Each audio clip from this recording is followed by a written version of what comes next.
Wonders of Russia. The hidden places no one talks about. Travel guide. What if I told you there are parts of Russia so remote, so little visited that you could walk for hours without a single other tourist in sight, and yet the landscapes feel wilder, older, and more mysterious than any travel brochure promises? I'm your name, and today we're going beyond Moscow and St. Petersburg, beyond the usual must-see stops, and into those hidden corners of Russia where locals whisper, "Yes, go there, but be ready." From icy Far East coastlines to ancient necropolises in the Caucasus, we're diving into secret places that don't make the headlines, and shouldn't have to. So if you've got an appetite for offbeat destinations, strange legends, wild nature, and raw authenticity, this one's for you. Solovetsky Islands, White Sea Archipelago. Imagine boarding a tiny ferry in chilly northern seas, wake churning behind you, heading toward an archipelago of pine forests, stone labyrinths, Soviet-era remnants, and centuries-old monastic walls rising out of nothing. That's the Solovetsky Islands. Getting there means planning, timing your ferry, accepting sparse services. But the reward is something rare: isolation, silence, and a landscape that feels both spiritual and historically heavy. I once sat at dusk by the sea and watched seabirds wheel overhead thinking, if this is the end of the world, I'd be okay. But don't go expecting luxury lodgings or row upon row of souvenir shops. Here the challenge is part of the charm. Bring warm layers, an open mind, and the willingness to disconnect. Dargovs, the city of the dead, North Ossetia. Here's a place where the air feels thick with history and mystique. Dargovs, tucked high in the Caucasus Mountains, with stone crypts scattered like chess pieces on a hillside.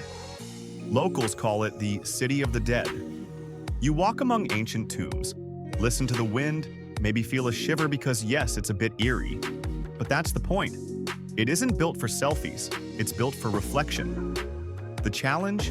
Roads are narrow, weather unpredictable. You may need a guide, and your phone signal may vanish. I found myself perched on a rock, looking down a valley and thinking, if the world ends up here, it's at least scenic. If you're comfortable with a little discomfort, you'll walk away changed. Kronotsky Nature Reserve, Kamchatka, land of fire and ice. Think volcanoes, geysers, steaming vents, wild rivers, brown bears, and no crowds. That's Kamchatka's Kronotsky Reserve.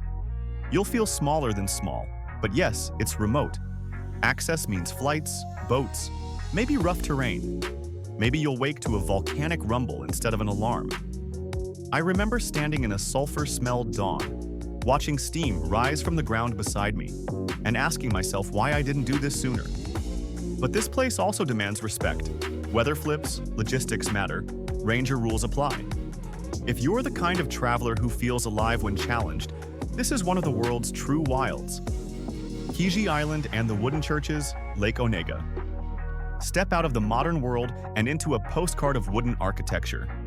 On Kizhi Island, you'll find churches built without nails, roofs like fish scales shimmering in the north light, and local craftsmen still at work. But there's a catch. Being remote means fewer services, seasonal access, and sometimes you'll wait for the boat rather than book a slick tour. I wandered around a church, touched the wood, thought about the generations who built it, and quietly laughed at myself for bringing high-heeled shoes. If you like history, craftsmanship, and quiet villages where time seems to fold, Kizhi will reward you. The Curonian Spit, shared with Lithuania. Moving sand and dancing forest. Imagine a slender ribbon of sand dunes stretching out into the Baltic Sea. Pine trees bent sideways by wind. They call it the dancing forest. Sunsets like watercolor skies, and few other tourists around. That's the Curonian Spit. You'll feel like you're somewhere between dream and map. But because it's lesser visited, signage may be minimal, transport trickier, and you might end up having to ask directions in a mix of languages. I found myself on a dune just after sunrise, wind in my face, thinking, this is why I travel.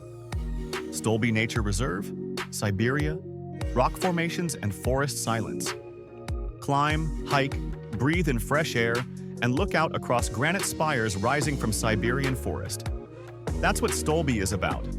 The rock formations are dramatic, the atmosphere untouristy.